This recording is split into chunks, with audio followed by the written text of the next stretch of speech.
काय संपूर्ण माहिती तुम्ही द्याल? मी नर्मदा पार्क हाऊसिंग सोसायटीमध्ये राहतो.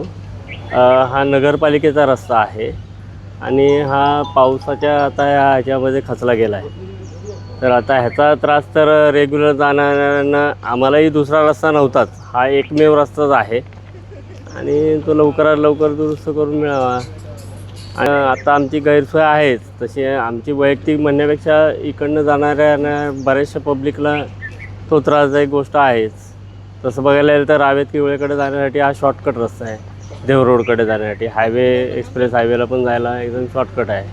किती दिवसांपासून हा रस्ता खचलेला हा आहे? रस्ता स्थानिक कमी कमी प्रशासनाने 15-20 दिवस झाले असतील. म्हणजे आता एक 15 दिवसापूर्वी पाऊस झाला त्यावेळी खचलेला रस्ता आहे.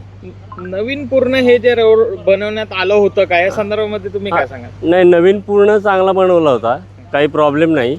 पण हे ह्या इकडे MIDCचं जे पाण्याची लाईन जी आहे तर ती चोकअप आहे का काय आहे, आम्हाला त्याची कल्पना आहे की बाबा त्यांनी सगळं मटेरियल टाकल्यामुळे चोकअप झालं किंवा अन्य काही कारणं असतील. आपल्याला त्यातला काही जास्त अभ्यास नाही. हा जो रस्ता पण खचला या पावसामुळे, पावसाचं पाणी येऊन आता टेकडीवरनं वगैरे सगळं पाणी खाली उतरतं MIDCच्या प्लॉटमध्ये, तिकडनं वरनं सगळं पाणी खाली येतं. तर त्यावेळी तो खचला गेला आहे. काय मागणी असेल? मागणी म्हणजे आम्हाला लवकरात लवकर रस्ता करून मिळावा, त्यामुळे गैरसोय होणार नाही. निगडी प्राधिकरणचे जे किवडे रावेतला जोडणारा जो पर्यायी रस्ता आहे, जो रेल्वे ट्रॅकच्या खालून जातो, तो अक्षरशः खचलेला आहे. जवळपास 100 मीटरपर्यंत म्हणजे 2 ते 3 फूटची गॅप असलेला रस्ता खचलेला आहे. ते कशामुळे खचलेला आहे आणि त्या ठिकाणी अगदी बोर्ड लागलेला आहे एक बाजूला महापालिकेचा की त्या ठिकाणी कचरा किंवा राडा रोडा टाकू नये. असं असताना देखील मोठ्या प्रमाणात त्या ठिकाणी राडा रोडा टाकण्यात आलेला आहे आणि गार्बेज पण टाकण्यात आलेला आहे.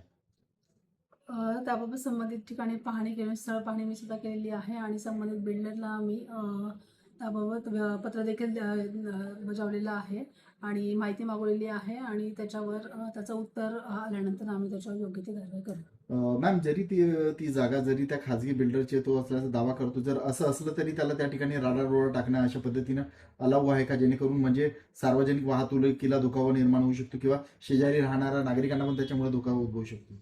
नाही, असं तो करू शकत नाही. त्याला पर्यावरण विभागाची देखील परमिशनची गरज आहे, परवानगी घेण्याची गरज आहे.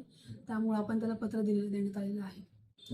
सेकंड एक आहे त्याची, तिथे बॅरियर्स पण लावण्यात आले आहेत. असं असताना देखील त्याचे तिथे हेवी वाहनांची मुवमेंट झालेली आहे, त्यामुळे रस्ता खचण्याची शक्यता निर्माण झाली का?